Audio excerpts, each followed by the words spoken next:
Informohuni me Zhurma TV. Bëni subscribe për më shumë video.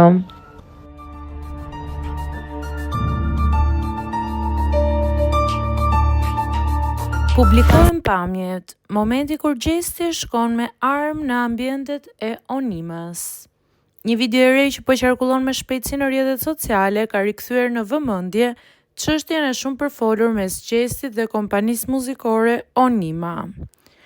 Pamjet e siguruara nga kamerat e sigurisë tregojnë momentin kur reperi shfaqet pranë ambienteve ku ndodhej pronari i kompanisë Erkan Shabani.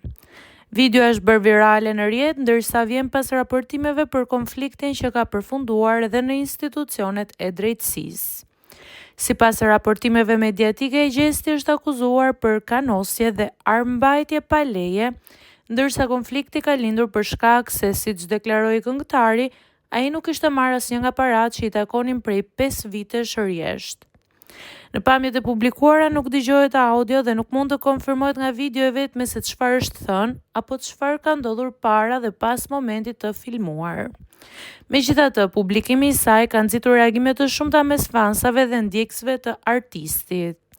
Ndërkohë, çështja ka vijuar të marrë vëmendje të madhe publike, teksa palët kanë mbajtur qëndrime të ndryshme lidhur me këtë ngjarje.